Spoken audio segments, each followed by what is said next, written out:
Bambos, Charles Dimitri, welcome to Friday afternoon in a sunny Amsterdam. Hello, Andy Shalev. Yesterday's show, Bambos started by introducing the entire show in Greek. Yeah. It's quite fascinating because I didn't know a word you said. I was going to do the same now. But And I knew you were, and I wasn't going to let it. That's why you saw me jump in quickly. No, two. You get one bite of that apple, not two. Today, we could try to introduce it in Dutch. I could try to introduce it in Japanese. I mean, we could do Japanese, German. We'll get one person watching that understands what we're saying.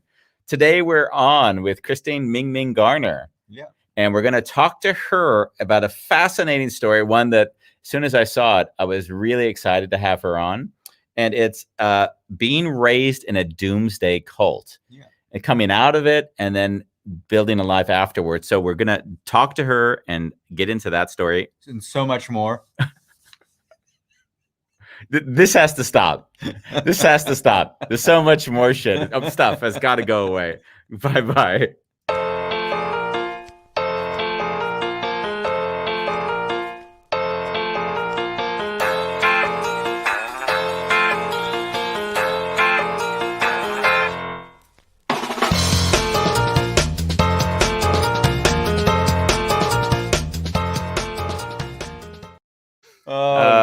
Like another day during the intro song, the amount of laughter that goes. I know we have to kind of tone it down when we come back on. Christine Minh Minh on a Garner. Wonderful chaos. On a wonderful chaos. I think we forgot to say the show name several times over the last week. You forgot. Remember when you were interviewing me and you pressed the button too quick? Yeah, I was nervous. So we've had quite a few culty people. I mean, people that came from that environment. Did we? Didn't we? I mean, we had some that asked not to talk about it. We had some guests on that had some background in Osho and that thing. And they just said, listen, although I came from it, they preferred not to discuss it because they were worried that people might, project onto it. And they were in the mid America, which, if you're in Northern California, it's a little bit easier to talk about those things. Yeah. Yeah. So this is the first, actually, I don't know much about cults. Yeah, and it would always be nice because we have a lot of people who watch our show who are have left churches, right? And they often, I bet you, if we asked them, they would call the churches they left cults. Yeah. I'm pretty sure because they're very strongly, the Mormon guest we had on was also, of course, very, very. He had a very strong feeling towards that when he was here. Yeah. What I thought was incredible was that when I saw this show, when I saw Christine's story online, I saw that, and we just spoke to her earlier, that she was 7 years old when you think about as a 7-year-old child just forming your understanding of the world. And then your mom and dad say, hey, we're going from, at that point, Portland to Idaho to join a cult. And then she's in there for the next 10 years till she's 17 years old. You think about those formative years. If I look back at that time in my life, that was just when I was starting to form my identity, just when I'm starting to feeling like a sense of belonging, just when I'm starting to feel attraction to females. And that's and she's in that environment. So you got to think to yourself, well, how does that affect you going forward? We're going to find out. Yeah. So I say we bring on Christine Minh Minh Garner. Hello. Hi, how's it going? It's going very well. Is there anything you'd like to correct before we go further in the intro? Dang, you guys have done good. There's a reason why so many people watch your show. Yeah. So, there's two things. First, I think there's a time in my life when I realized I'm going to discuss all my past and the dirty stuff even more so, because I lived in shame and not wanting people to see that for good portions of my life. So the question to you is like, when was the point that you were like, there's a lot of people in my life that maybe don't know this part of my history. When did you say it's time to talk about it now? When did that happen? Great question. So it happened when the pandemic hit.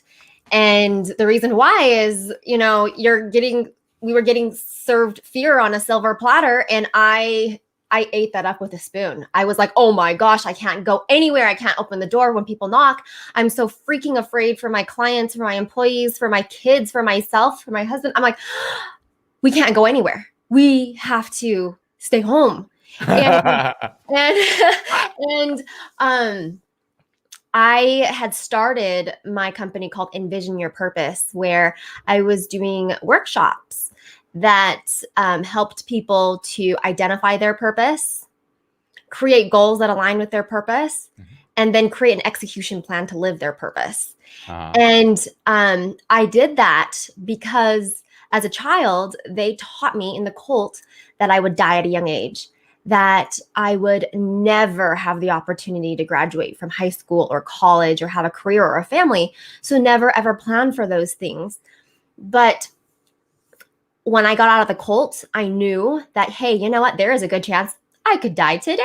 I could die tomorrow, but I'm going to live my very best life today. And so I chose to rewrite my story. And I've lived such an incredible life that I was like, I'm going to teach people how to overcome their fear. Yeah. And you'd say that probably the cult fed off of your fear. So it controlled through fear. Oh, completely. Very manipulative, extremely manipulative. And so I started that these workshops, and just so ecstatic about it. But I also owned another company. It's a commercial security company. And, where we provide like fire alarm systems and access control and all that jazz.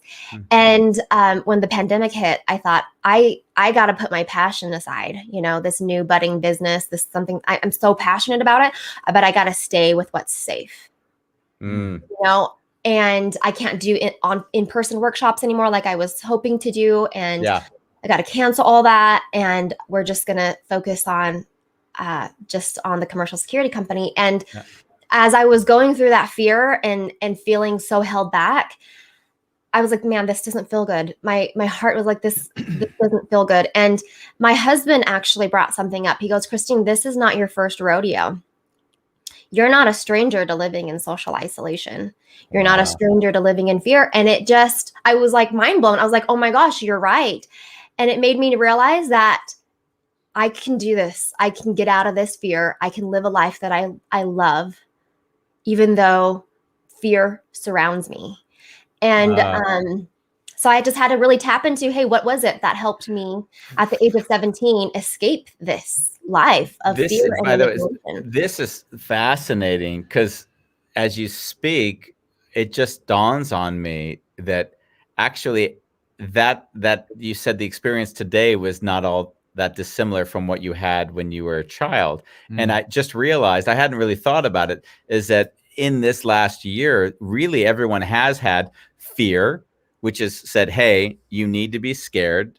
And because of that fear, you need to self-isolate. And I just realized that is also, of course, the behavior of a cult. It is.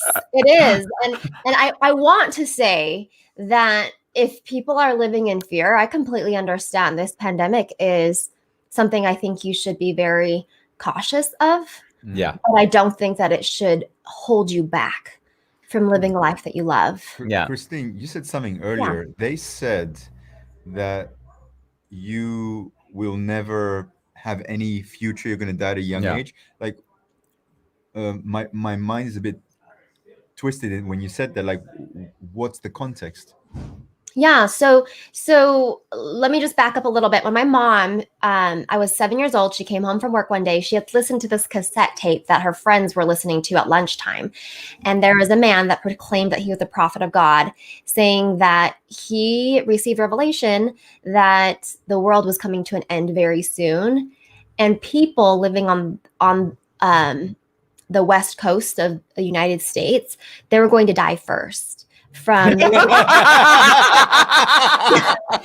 love the specificity. The people on the West Coast, just south of San Francisco and north of Los Angeles, those people are going to go first.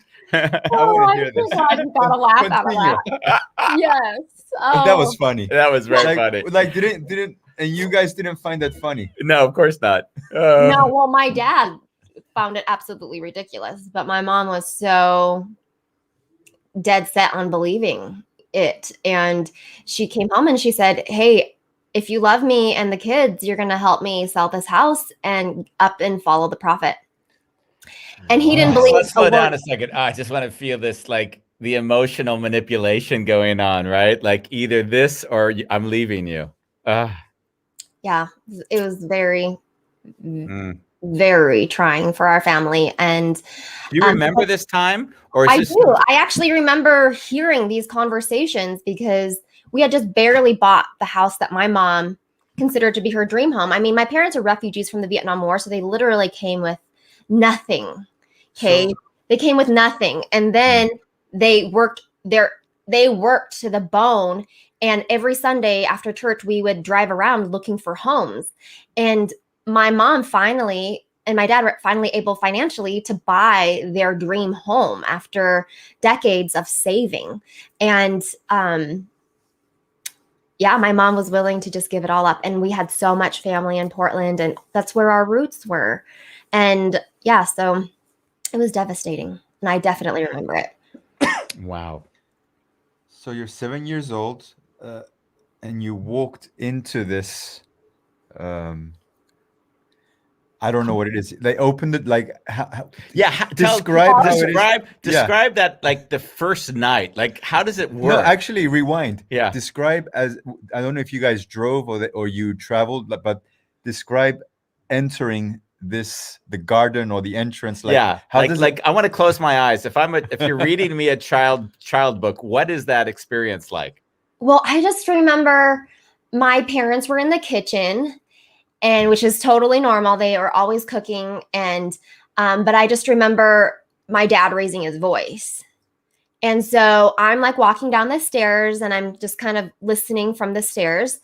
And my mom is saying, I'm willing to give up everything to save our family. And my dad said, no, you don't. Who is this man? You've never even seen this man. You heard this man's voice on a cassette tape. Who's to say he's even real? And she's like, he's real. My friends have seen him. He's coming to town. He can stop, he's going to be like prophesying, and we can go and see him. And my dad's like, this is crazy. And it was around the same time that Waco, Texas was exposed. And he's like, this is Waco, Texas shiz, And so there was lots of contention in the home.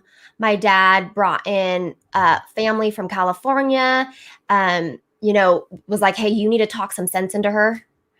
And then your mom is telling them, good, go with us because California's going first. Yes, exactly. That's exactly what she was trying to do. She's a very persuasive woman. She really is. And so, yeah, it was very, very tough. So Pops said yes to something that he didn't have a full yes.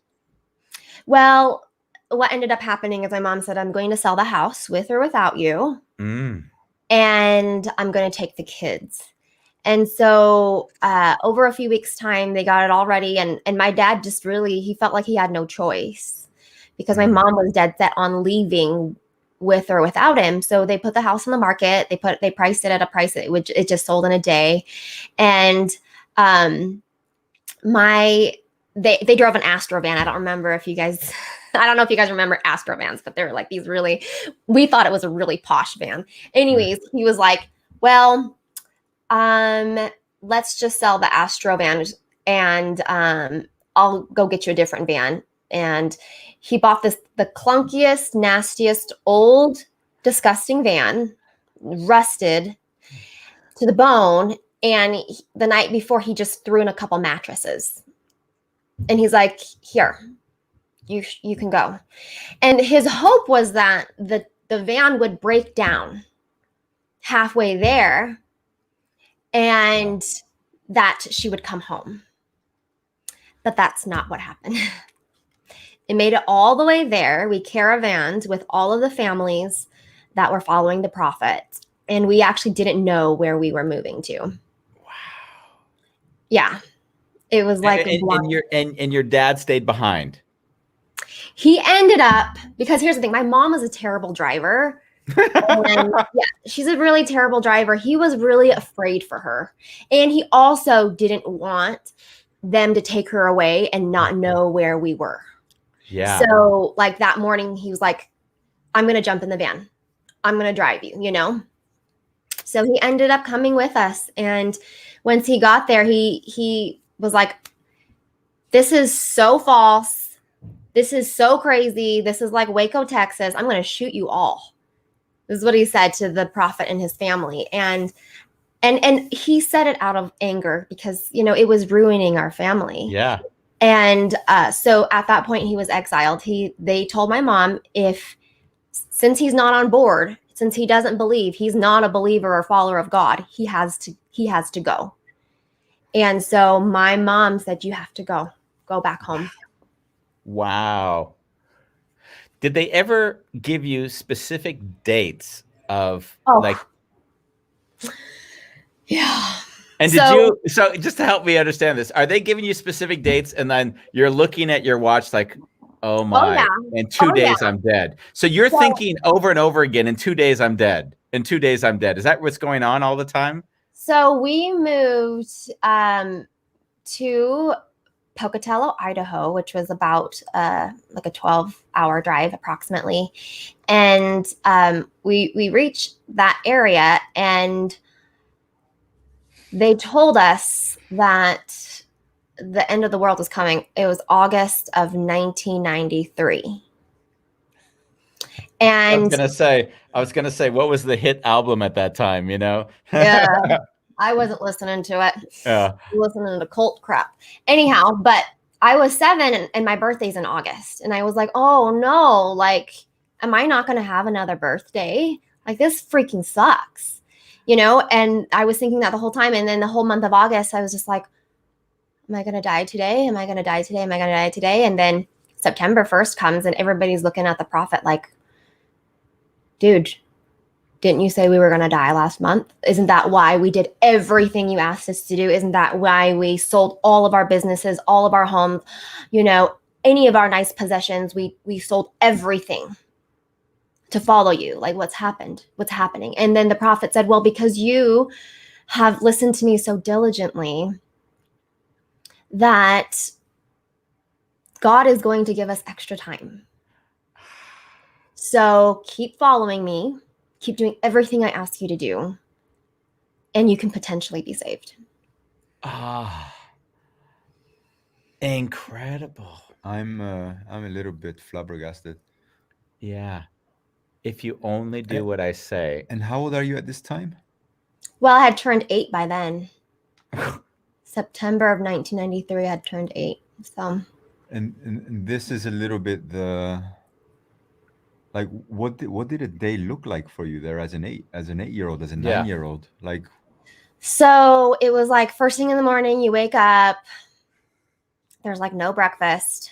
They want you to go straight to the prophet's house, and you're like on your hands and knees and you're praying like literally for hours. And then they give you some water. I just remember how hot it was, and they never used their AC because they never wanted to spend any money, you know, because all the money went towards like food storage.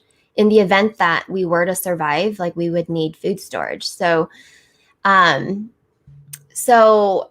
I just remember like sitting there and listening to the prophet preach, and I'd be so hungry and just drinking water and like praying that I could have some ice. And this was like an all day occurrence. And then they'd let you break, go home, eat a little bit, then come back. And this was an all day event. It's like all you can do is listen to the prophet. And then there would be like ceremonial things at the cemeteries. They believed that they could baptize everybody at the cemeteries by sprinkling holy water on them. So we would go to the cemeteries and baptize all of these people. And so, like I'm catching all these words. Money. Where does this money come from? Like, did, for example, your family donate all the money to the prophet?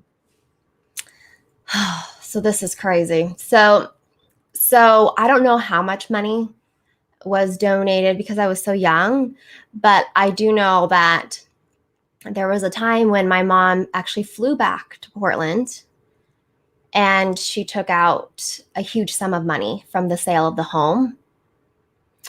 And they put it into, like, all these families pulled in their funds, their money, to buying a huge plot of land in a foresty area where they built like these underground bunkers, filled it with food storage and like just life preserving material.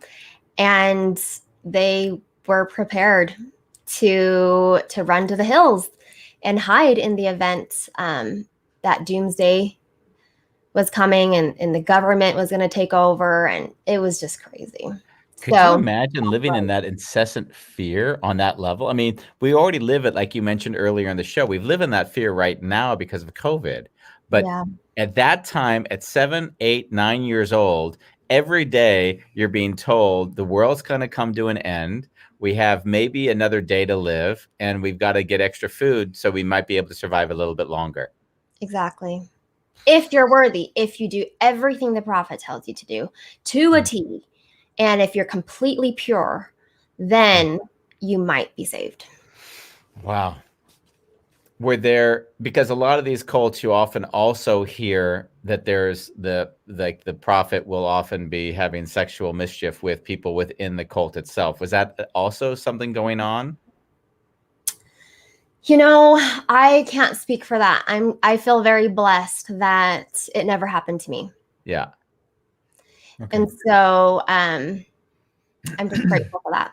Yeah, understood. I'm curious, when when we asked the question earlier, you answered it differently than I had in my mind. So I want to go back to it again. Absolutely. When you drive into this cult, can you kind of paint a picture for me what it looks like, where you're sleeping, how many houses there are, how many people there? Like, what is what if I was to imagine it, what does it look like? Well, when we first moved, I just remember falling asleep as we were driving because we drove through the night. And when I woke up in the morning, because I'm from Portland, Oregon, and I know that you guys are from the Netherlands. Is that right? Yeah. Yeah. Okay, so Portland, Oregon is extremely lush, very, very green, lots of waterfalls, lots of bodies of water. It's just gorgeous. And I woke up in the morning and I'm seeing like sagebrush and like yellow mountains. Yeah. And I'm thinking, they call this the promised land? You know, I was like, what the heck? And then the prophet actually lived in like a twin home. And there was a lot of apartments right near him. And so we all lived in apartments very close to him. Oh, so it wasn't like, I kind of had this vision of like a massive area with small houses all bundled together, and like almost like that typical, like a Waco, Texas sort of scenario. Like a compound. Yeah, well, like a compound. What ended up happening years later is they bought a compound. Okay. So then I lived on the compound. Wow. Are you able to leave the compound to meet people that aren't in the cult, or are you like forbidden ever to leave? Like, how often and under what conditions could you even leave? So when I was younger, I actually went to elementary school, but they had always taught me that never talk to anybody about what you believe. Don't even say you're even Christian. Don't even say you believe in God. Just like try to sidestep the whole conversation, and never ever tell them why you came here. And so, but then that must have been a heavy thing to hold as a kid. If someone tells you not to talk about something like that, that couldn't have felt good. Well, they didn't want us making friends. So I had friends within the cult, but then, the cult members would be dropping like flies over time because they're like, what the heck? This is crazy. Like, you told us that we were going to die, and now we're like sitting here like sitting ducks and nothing's happening. And so pretty soon I was like left with no friends because they were moving away. And then I was making friends in school, and I've always been a pretty optimistic person, even though I was just ridden by fear. But I think it's because also I really love being around other people who didn't live with that fear, that they were just normal. They would talk about normal stuff. Yeah. And so when they realized that I was a threat to their community, they actually locked me and my sister in the home. So every day after my mom would leave for work, they would deadbolt the door from the outside. So that was a really, really dark time in our lives. And how long did you live that way? The first year they took me out of school, they actually didn't lock me in. The second year is when they locked me in, because the first year, they just didn't think that I would ever try to escape.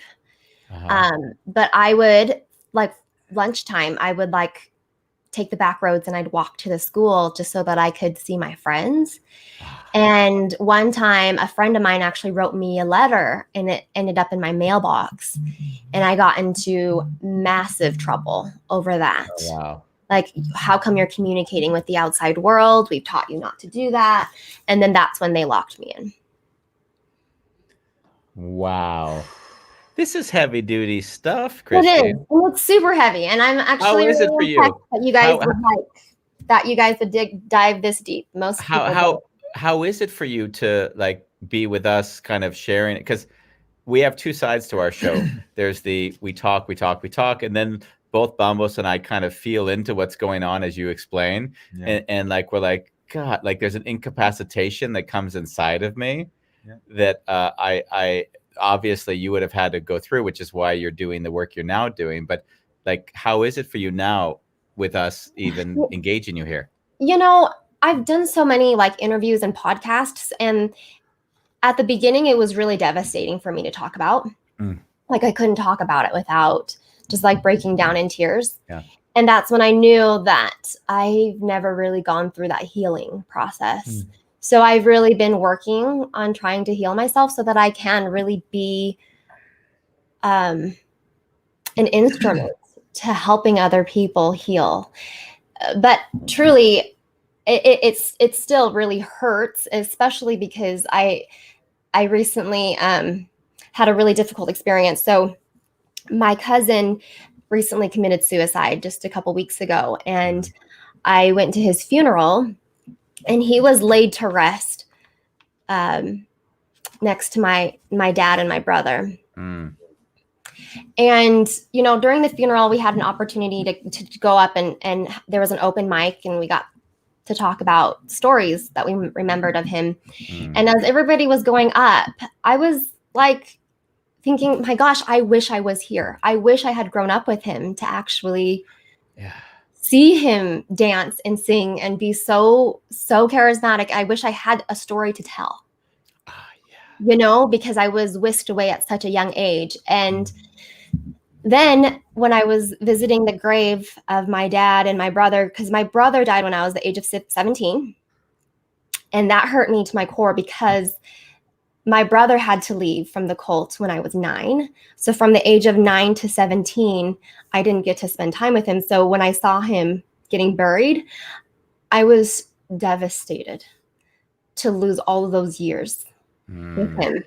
And then when my dad was buried 4 years ago from the drug addiction and the withdrawals he was going through, that was directly from, you know, him losing his family. Yeah.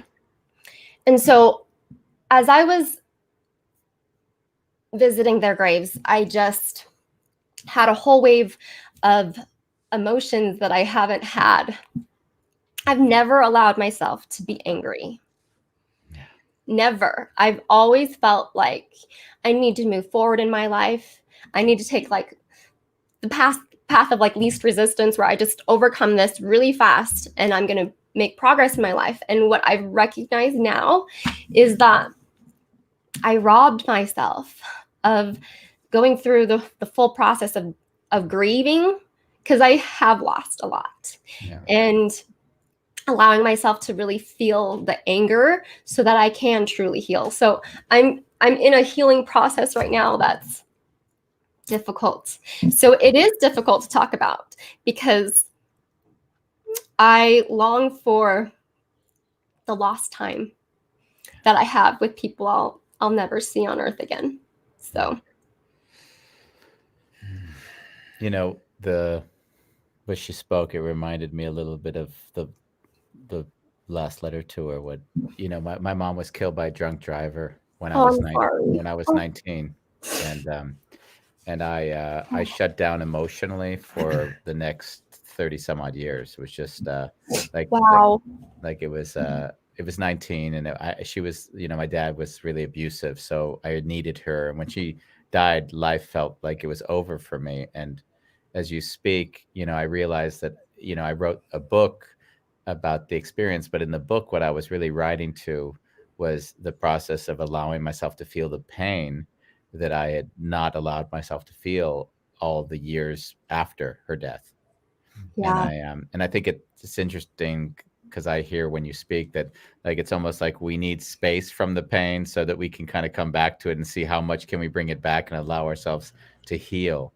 And I noticed when the book, I did a tour, and I did in a very short time of 3 months, I did 60 sessions with groups where I said, write a letter to a loved one as if they're going to die tomorrow, and feel the emotions that come up, and then write with that emotion. So stay with the feeling that this might be the last letter they receive. And That's powerful. yeah, it was powerful, but it also took a toll on me because each time I told the story, I cried. Yeah.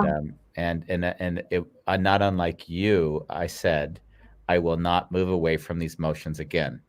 So regardless of where it was, if I felt it, I said I'm going to feel it now, and I'm not going to put it down. And it was weird to, you know, I was even on like a major morning show in San Francisco, and then the guy asked me a really hard question to answer, and I just started to cry, you know, on the TV. And I was interesting because it was one of these moments when I'm like, I could put on a strong face and try to answer this question, or I can actually allow my feelings, which I've been suppressing all these years, to be seen. And there was a real, like, a freedom in finally letting my emotions be seen. Yeah. Oh, absolutely. In the past, like when my brother died, I flew to his funeral, and I came home early. I was supposed to be in Portland for a week. I came home after just a few days because I was like, I can't be around all these grieving people. Like, I need to move forward in my life. Mm. And I need to just expedite this grief and just cut it off and go, And I'm realizing how detrimental that's been to me. Mm. And I just need to allow myself this time. Yeah. Well, I'd love to see it not as detrimental, because there's a little bit more love in there. I'd love to at least suggest is that that's the best you could do at that moment to take care of yourself. Because I've noticed in my life, there's times when I needed to separate from things because that was the best I could do then. So it's Yeah. always easy to look back at life and judge yourself in the perspective of where you are now. That's what I've seen. Oh, absolutely. And I'm so sorry to hear about your mother and that terrible situation with your abusive father. That's so sad. Yeah, it was. I know exactly what you're talking about too when you say, like when you're telling the story, you're essentially reliving it. Yeah. Well, 30 years I didn't. Like 30 years I didn't relive it. I told it like it was an abstract thing. So it's only more recently I've allowed myself to feel it. Yeah. Excuse me. That's one of the reasons why I never talked about it. Excuse me. When the pandemic hit, it was like probably about a month afterwards is when I finally shook that fear off and say, I got to move forward. And when I started telling my story, I had one particular friend who called me and was like, who are you? We met right like in college, like supposedly right after you left the cult. And how come you never told me? Or what's your motive behind doing this? And like, how could you come from a cult? You're like so positive, and you're like, you're full of life and all of these things. And I didn't talk about these things because it was hard. It's just, it's depressing. It's hard. And I didn't see I couldn't really see exactly like, okay, I really have rewrote my story, you know, like my life is in an incredible place. I really can help people. Yeah. You know, from the experiences that I've had. And so now I'm using my experiences as a way to guide other people. Yeah. I need to just say that I noticed I'm shutting down. Like feeling your journey is so painful in my body that I see I'm separating myself from both of you. And I caught it. I'm like, oh, come back. And I find it quite remarkable that you're here with us right now. I feel a lot of care Thank you. for the 7-year-old and also celebrating where you are right now. Yeah. The woman that with the kind of green walls behind her and the fancy cushions. Yes. Not very cultish. Yeah. No, absolutely not. Yeah. I want to, by the way, celebrate this moment because we've discussed some of this in the past when Bambos and I are working together, and in the past when really hard subjects have come on. We name it. We've given a label of trauma because there's it's not, that we used to say shut down, but then all of a sudden we realized when we were using that word, it was pointing to the symptom, but not the essence of what really was going on, which was that there is an inability to allow the pain of a story to come in. And I think part of our journey on the show is how do we create space in ourselves to let your story come in, and then also navigate it and like create space for you. And I could see it for many shows early on. There would be Bambos would be shutting down, having a trauma. And we would talk about it afterwards. Hello. I'd be like, who are you? Where's the human? What's going on? It got to a point when one day I was like, Bambos, if this happens, we can't continue. That's how, because it was so.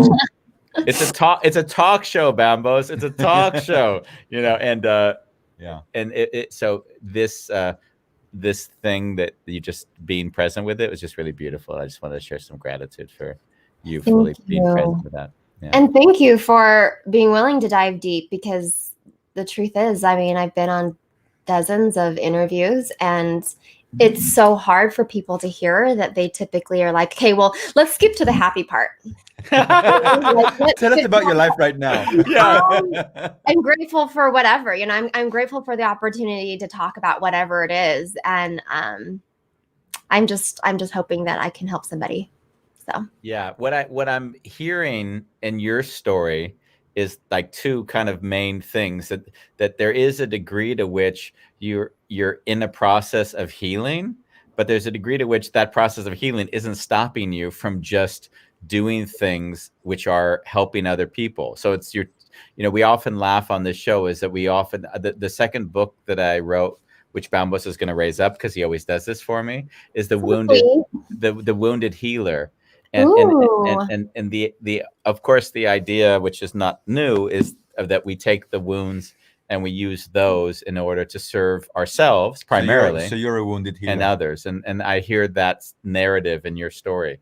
I've got to get that book. I'm an avid reader. So thank you for introducing me to that book. But absolutely. The audio book is amazing because he reads it. Yeah. Oh, really? And I'm a fan of audiobooks too. You can hear the emotion as he reads. Oh, yeah. I love that. Thank you for your contribution to the world, Andy. Well, I mean, what I would say, Bambos hates when I deflect these things, but yes, thank you. I'm going to recognize it. Yeah, good. Thank you. Yes. I learned from a friend long ago that she said when somebody gives you a compliment, you say, thank you. Yes, thank you. Yeah, I know you don't have the hair to do it, but you can pretend. We've talked about this many times on the show. Exactly. Go for it, Bambos. Go. We've talked about this specific part of Andy where he can't receive after the show. And I told him, Andy, if you can't receive it, we can't do the show anymore. No, please continue the show. That is for sure. But I actually want to touch upon that, actually, is what day is it today? Is it Thursday? Friday. Today's Friday. Oh my gosh. Okay. Yeah. This last week has been such a whirlwind of emotions for me. very abnormal. A week ago, actually, was the day that my cousin was buried, and I was And by the visiting way, my is this grave. cousin? Is his name Tbone? Is that right? Is that Yes, the? yes, his Yes. name's Tbone. Yes. Yes. I saw your post on the thing and it sounded very beautiful. And the fact that his name was T-Bone blew my mind. So that was spectacular.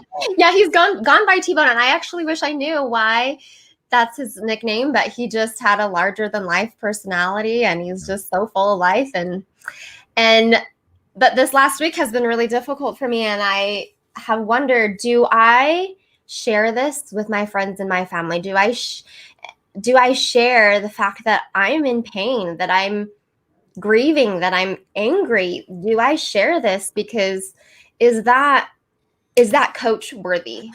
You know what I mean? Like, is that something, are these feelings that I should be feeling? Or do I pretend like I have in the past that I'm just okay? And I realized that the people who've been the most influential to me in my life, they are authentic, they're vulnerable, and they show me that not being okay is okay, you know, for the moment, for the season. And I wouldn't be honest and vulnerable and authentic if I didn't share this hardship that I'm going through. Because I do know, though, that this is just a season of life. It would be beautiful because we've gone there now. Just to share, what did T-Bone mean to you? You know, he was one of my oldest brother is 9 years older than me, and he was one of my brother's best friends. And a fun story, which I wish I had stood up to share, because I did have one story to share with him. I just remember when I was a little girl, after church, we'd all go to the same church. We'd all come home to grandma's house, and the dads would sit around, gamble at the table, and the moms would be cooking, and the kids would be running around the yard and stuff. And I just remember him coming up to me and being like, "Hey, Hugh," which my Vietnamese name is Hugh. He'd be like, "Bite me right here." Okay. And I'd be like, that one. "Okay." And Bite I'm me. so excited to Bite. I've never done this before. Yeah, bite. Don't do it. I'm not doing it. I'm not letting his fingers go in my mouth. I don't care what we're doing here. That ain't happening on this show. It's hilarious. That's awesome. So basically you try to bite it, and he grabbed my face. Yeah. So Before I could even get there. And then he'd go like this Oh. to me, like, "Gotcha." And then I would laugh. Yeah. I'm doing this to Ronnie when I'm done with the show. This is done deal. That's his wife. Oh, cute. Yeah. I'd be like, "Honey, just bite me right here." Yeah. And he would do that over and over. And I'd always think, this time I'm gonna get him, you know? And he was just fun. And he would, on good days, he would hug people and kiss them, whether you're a man or a woman. Like, he just loved you. And then on days when he was particularly happy, he'd lick you on the cheek. Like, people would be like, "Oh no, not again," you know? And he was just so fun. He didn't care what people thought, you know? And so thank you for the opportunity for me to share that, because I was too much of a chicken, and also felt so out of place in a certain way, because I've been so disconnected from my family in Portland for so long that it was like, is this even like a valid story? Is this a good story to tell? You know, like, I hardly knew him, because I was so young when I left. And the times when I've come back, you know, I've seen him, but I've never truly interacted with him. And that's truly what brought me a lot of grief, is knowing I could have known him better. Yeah. Ming Ming, just to rewind a bit, when you're at the funeral and you were kind of reflecting on, oh, what do I have to share? I like, even just standing up and saying that, to at least allow people to see you and connect with you. At least my imagination was like, wow, that is a powerful moment. Yeah. Like, to allow yourself to take that space, since in honor of your cousin, of course. Oh. Can you repeat that question one more time? It wasn't a question. It was Oh, it was just, I'm sorry.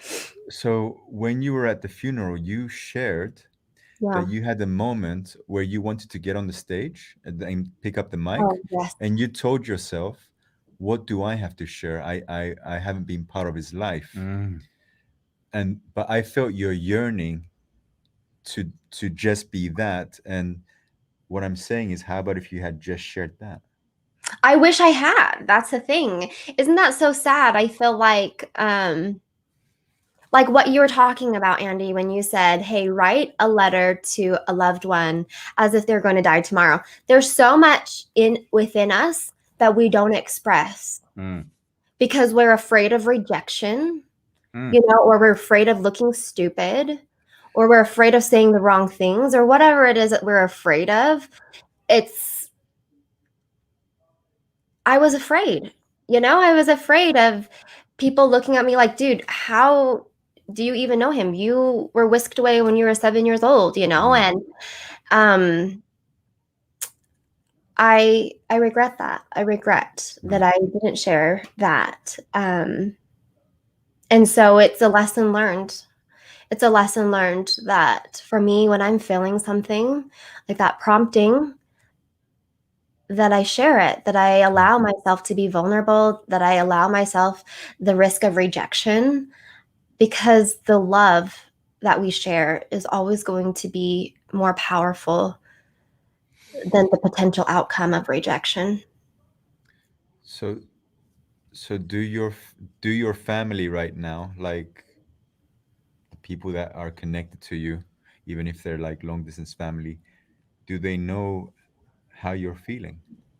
And No, actually, no. I mean, I discussed it with my one brother as we were walking away from the graves, because I was feeling the anger so heavily that I just felt like I had to purge it. And as we're walking back to like the church from the cemetery, which is right across the street, I was just so heavy with grieving, and I felt like I didn't want to see everybody else at the moment, and I was just like, I can't believe that mom took us away.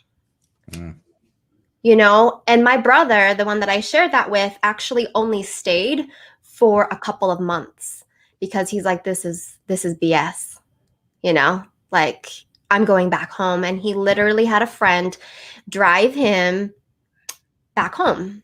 Wow. And your father? My brother stayed with us in the cult for a couple of months. But when your friend drove him, did he drive him to your father's house, or where did your brother go? My brother went back to my dad's house in Portland.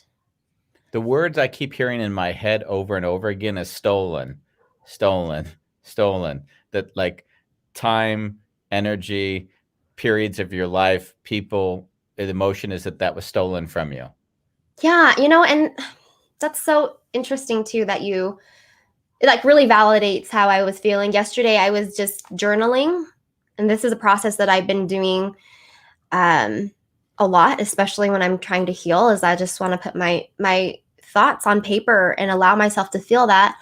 And I actually wrote the word stolen, like the time that was stolen from me, but it didn't even feel like it did it justice. No. I reread it and I was like, no, I was robbed. I was literally robbed. And I'm such a huge advocate for not putting myself in a victim position, like, because I believe that when we put ourselves in that victim position, we don't allow ourselves the power to move forward. But I'm also recognizing too that it's okay to see the truth. Yeah. In the situation, to feel it. And I know I'm going to move forward, but I do have to allow myself to feel this. Yep. I didn't actually, when you spoke it, I didn't feel you as a victim. It felt that you were allowing yourself to feel the pain. You're allowing yourself to accept that this was the reality. No nonsense. I think me and Andy just love the bits out of you right now. Yep. I can speak for Andy because I feel normally we are very aligned. Yeah. Is it okay if we move a little bit forward? I would love that. Thank you. I have some comments from Bolalong that's been commenting, so it would be nice to bring some of his on. No, I want to quickly just.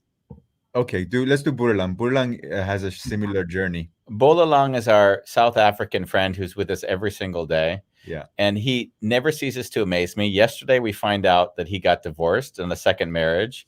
And now he's telling us he was born into Jehovah's Witness family. So they believe the world is going to be destroyed soon and replaced by God's new system. Most never had an opportunity to go to university because education is used for serving Jehovah. Literacy and calculations are enough. Wow. Wow. That's amazing. Bolalong, what has not happened to you? We have a show.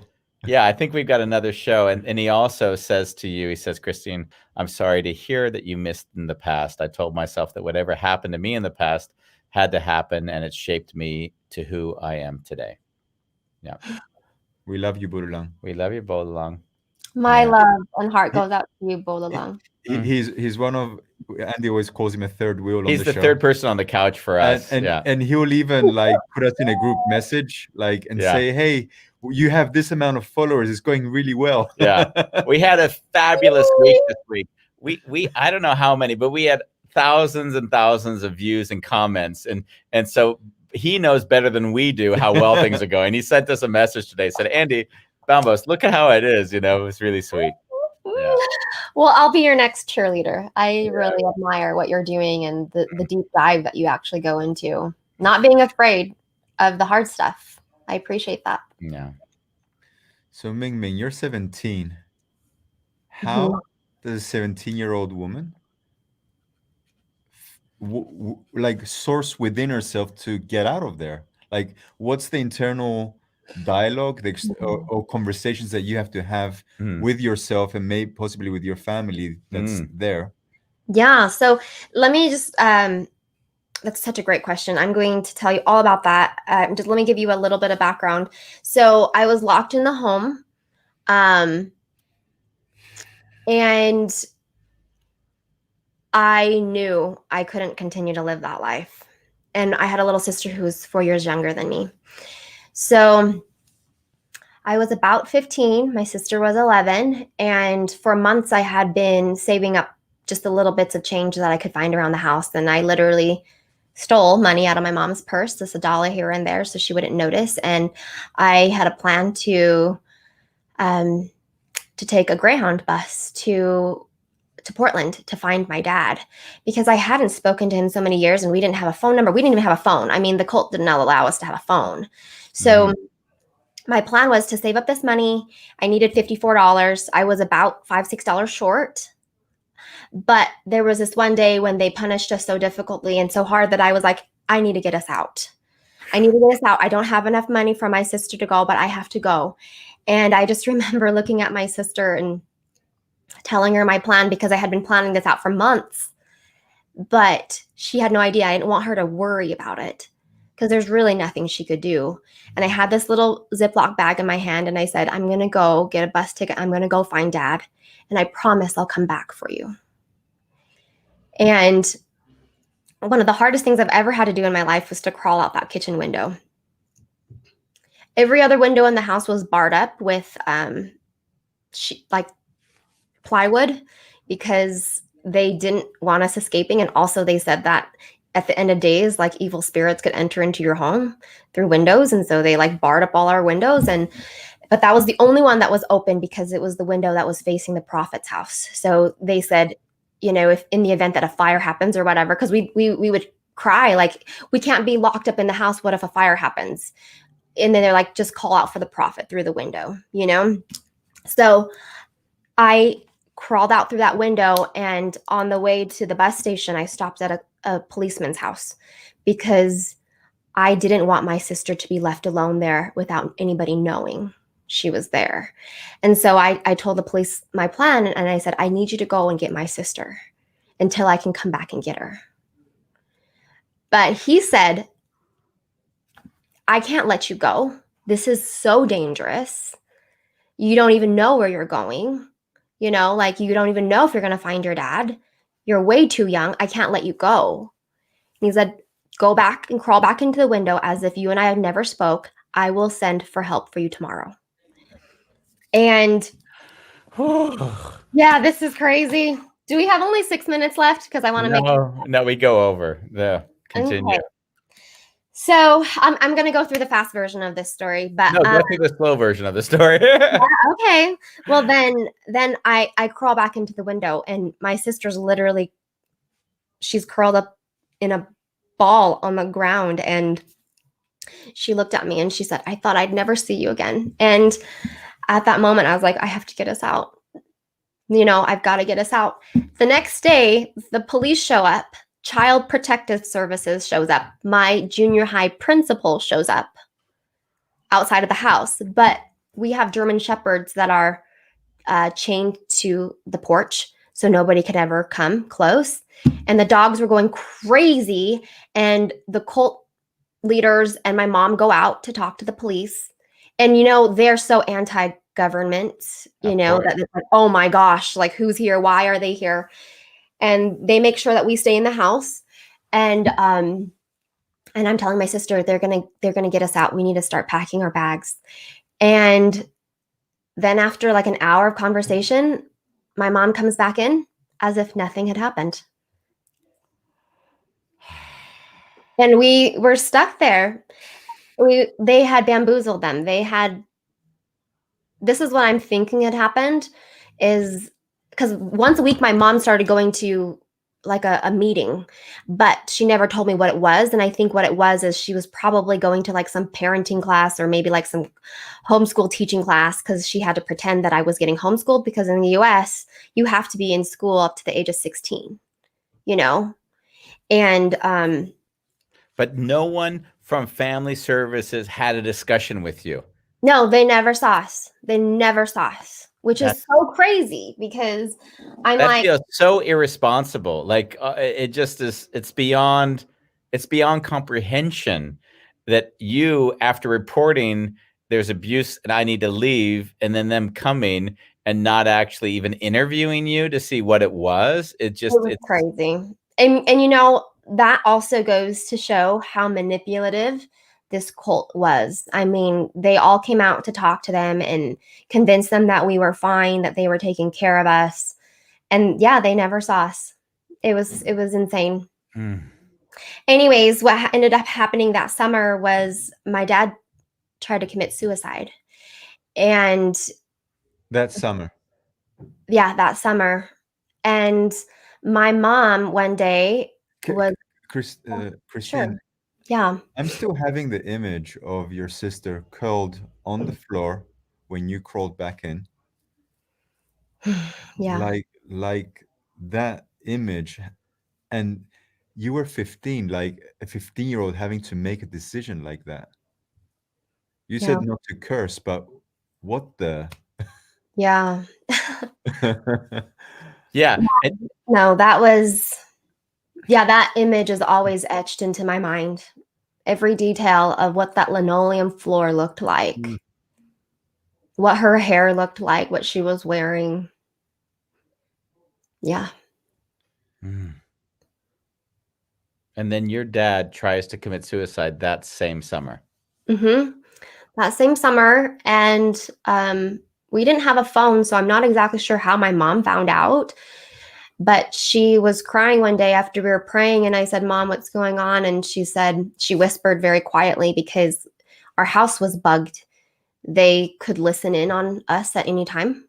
And so they said it was so that because we didn't have a phone, that if we needed help, that they could hear us, that was their excuse. And so she whispered very quietly in my ear. She told me about what happened, and she said, we need to get to a payphone. We need to make sure that your dad can hear our voice, that he knows we're alive, that we want him to live. And so that day it was a Sunday, and we had to, it was really scary. Sundays are the days that everybody stays in the house. And we were just hoping that when we left our house, that they didn't see us walking, because we were always just supposed to stay home. And And we had to take the back roads just in case, one of the cult leaders were driving along the street. So we took these back roads and we walked there's only one grocery store in the town that we were living in St. Anthony. This town was less than 3,000 people. And we went to that one grocery store. They had a payphone there, and my mom had a little pouch of quarters.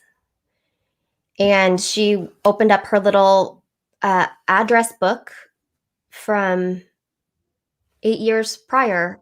She's trying to call all of these people that she used to know. And a lot of them didn't have the same phone number. So, she's putting quarters in, and then she's having to put more quarters in. And then the times that she actually talked to somebody, they were like, Leanne, is that you? Oh my gosh, I haven't heard from you in 8 years. Like, where have you been? Did you know what happened to your husband? And blah, blah. And they're like frantic, and she's frantic, and she's trying to tell him, I need to somehow get a hold of him. How do I get a hold of him? And then, click, call drops because ran out of money, ran out of the quarters. And we're standing there in devastation because we had really broken the law of the cults of first of all, spending money on a Sunday. It's very, very, very, very bad. And then leaving on a Sunday to do something like that, to even try to call somebody out of our, to try to connect with family was such a forbidden. Yes. And at that point, we were standing there like thinking, what do? We made it all this way. And there was a man that drove into the parking lot, and he, we were looking at him like, doesn't he know the store is closed? It's a Sunday. The store is closed on Sunday in this town. It's just so tiny. And he walks up, and he's jingling quarters or money in his pocket, and he's walking to the vending machine, which is very close to the payphone. And he's looking at us like, wow, what's wrong? Like there's something not right. And as he's like putting quarters in to get his soda, he's like, is everything okay? And my mom's not wanting to look at him because she's committing a crime at the moment, and somebody's watching us commit a crime. And I finally look up and I say, we're trying to get a hold of my dad, and we've run out of quarters. And he literally reached in his pocket, grabbed all the quarters, and he said, I'm going to come back with more. Wow. And he ran to the gas station, got some more, and just handed it to us. And we finally were able to get a hold of my dad and talk to him. And then the next phone call my mom made was to California, where we had an uncle, and she told him what happened. And she said, I need you to come and get me. I need you to take me back to Portland so that I can see my husband and my kids. This is a desperate situation. And so when we got to Portland, my dad was like, why aren't our girls in school? I don't understand. Like, they need to be in school. Yeah. And I think just the pressure from, the meetings that she was going to, and the pressure from my dad, she was like, screw it. I'm tired. I'm tired of fighting this. And I was every day just begging her. I was like, I don't want anything for my birthday. I just want to go back to school. Please let me go back to school. And she finally let me go back to school. And I met a girl, and actually I had met her years prior when we were little. We used to play Chinese jump rope together on the playground, and we reconnected, and I did the forbidden thing again, which was to get into a conversation about God, because she started talking about God as we were in home ec class. Like, we were making fruit pizza. Okay. So we're making fruit pizza, and somehow she starts talking about God, and I'm like, she calls him Heavenly Father. And I'm like, who are you talking about? And she's like, like God. And I was like, dude, you don't call him Heavenly Father. He will smite you. Like, that is so disrespectful. I don't know who you're talking about. And she's just like, he loves us. Like, he is totally our Father. He loves us. Like, he wants the best for us. He's in the details of our life. Like, he wants us to be happy. And I was like, okay, my mom was definitely right about you pagans. Like, you must be worshiping a different God than we are, because the God I know is going to take every opportunity to smite you, to punish you, but as I became closer to her, I just gravitated towards her because she had so much hope and so much light, and she had plans for her future. And I was like, really? You're going to go to college? Like, you're going to you think you're going to start a family? Like wow, really? And I almost wanted to say, well, I don't think you should plan for that because that's probably not happening, you know? And then I was like, well, what if? What if I could go to college? What if I could maybe what if I survive? You know? And just that friendship that I had with her and the hope that she gave me, that was when I really learned my purpose was to thrive. I learned who he really is. Yeah. And I realized my purpose on earth is to be happy and to help other people on their journey. And so that's when I started my journey of rewriting my story and escaping that cult. And I will tell you that the escape was not just like a one and done. It was definitely, like we talked about earlier, it was like a messy breakup, you know, like you break up once and then you get pulled back in, and then you break up again and then you get pulled back in. But ultimately the biggest turning point for me was when my brother died. He died the summer that I graduated from high school. And as I was watching his casket being put down into the grave, I was like, no, I'm no longer going to be manipulated by this group. I'm no longer going to allow them to tell me how to live my life. I'm going to live my best life, and I might die tomorrow, but I'm going to plan for my best life today. And since then, I'm so grateful. I graduated high school. I graduated from college like they told me I never would do. I met an incredible man. I've been married to him for 15 years. And it's so sad for him in certain ways because I married into this like amazingly stable family.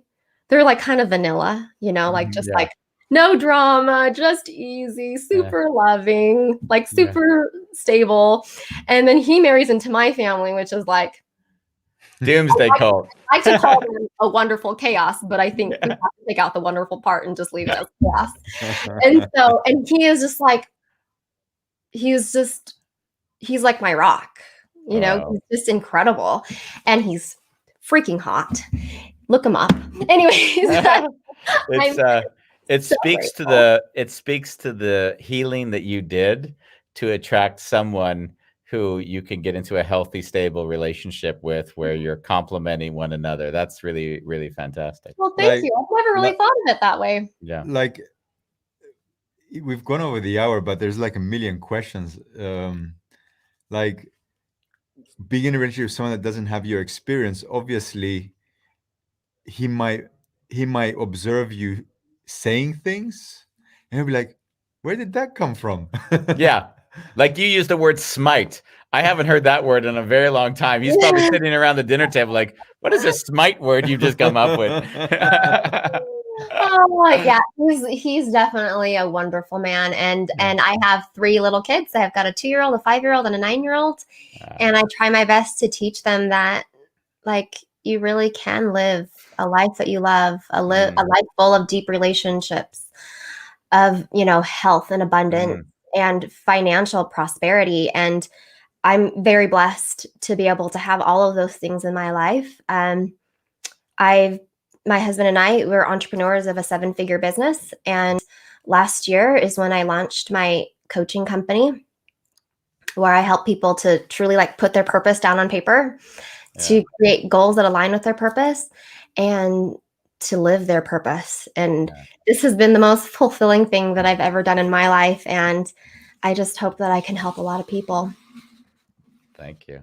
If people want more information, where would they go for that? Yeah, so they can go to Minh Minh. It's spelled MINH-MINH.com. That's my middle name. And they can find out more. And I know I mentioned this to you before, but I'm launching a retreat, an international retreat. I've been so blessed to be able to reach an international audience because I have a podcast as well. And everybody's looking for a way to, like, you know, kind of escape their day-to-day life and allow themselves the time and the energy to heal their past. And so I have created a retreat where people go and they we take the time to heal their past and allow them the space and the energy and the time to really own their present, and then also the opportunity to create their future. And so I walk them step by step through a week's process. And then also they come home and they still have the coaching and accountability from me.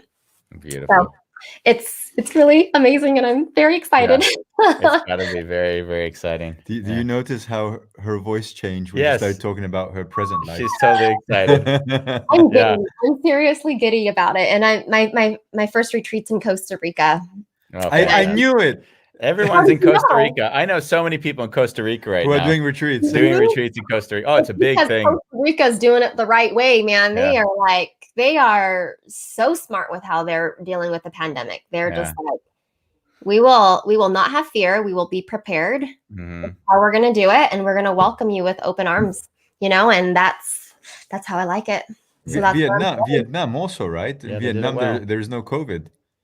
Well, yeah, Vietnam doesn't really have hardly any COVID, Yeah. especially where my family is from. So I would love to do a retreat in Vietnam one day. Yeah.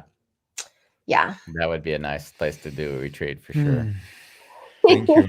Thank you, Christine. It was incredible being with you. It was really Thank you so much for this opportunity to really deep dive. This has been truly therapeutic for me as well. So. It was really beautiful. I didn't know where the story would go, but it took me in places. I always find the stories where I go like in places I would have never expected before to be like almost like, wow, how do I make sense of this? Like this story will stay with me long afterwards.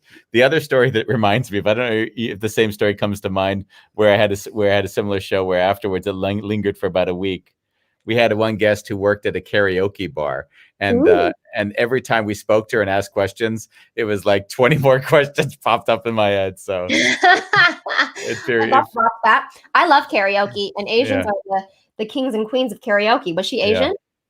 No, she wasn't. She wasn't. She basically was Hungarian. Hungarian. Yeah, she basically worked in Hungary. Then she worked in Japan. Then she worked in the Netherlands. And the redhead. And it was a very, I don't know if it was a normal karaoke bar. It was a sort of, you'll have to watch a show. It's a very great. I would love to watch the show. I'm going to be one of your biggest fans now. I'm so grateful. All right, Andy and Bambos. Thank you. Continue to light up the world. Bye-bye. I'm so grateful. Take care. A lot of love. Thank you. Bye. Thank you. Bye. This week's theme, like for some reason, coincidentally, we have a theme for this week. What's that? Injustice. Injustice? Oh, yeah. We saw a lot of injustice this week, didn't we? Yeah, I saw on when she was sharing that last bit, you were gonna, you wanted to ask questions as she was going, and I was like, slow down, let her go on this. I wasn't gonna ask a question. What? I wasn't gonna ask a question. Oh, I saw that she was rushing a little bit, and I was just gonna say, take your time. Oh, fun. Okay. But I saw like your face. It felt like as I was looking at your face and the thing, your face was turning like red. Like I'd never seen your face turn a color like that. I didn't know. I was like, wow, you're feeling it. You're feeling it. Oh, yeah. Wow. So like, I was gonna say, this reminds me of your Cyprus friend who lives in the US who said, am I supposed to feel good after? Yeah, exactly. Yeah, we had one of those. That was one of my best moments of I meet a man who then watches a show, and the next day he says to me, Andy, am I supposed to feel better after I watch one of your shows? It was one of the funniest moments I've had after speaking with someone. It's Friday. It was an incredible week. I think all the shows had a lot of people watching and commenting, more so than any other week. This show, I mean, her story could also be a Netflix. I saw Netflix in my head. I saw when she crawled back into the window. I saw the Netflix moment. I'm like, oh no, she's crawled back in. No. Or with the coins in the paper. Yeah, and the cop coming and not getting any. I mean, like the despair in that moment. I felt a lot of emotions today. Netflix moment. So we're gonna see you on Monday. Yes, we'll see you on Monday. Good show on Monday. Shoulds and shouldn'ts, and we're gonna do all this and so much more, Bambo. So much more. That one sentence that I need to get you to stop saying. Maybe if I start saying it, you'll stop saying it. We're gonna do that on a wonderful chaos.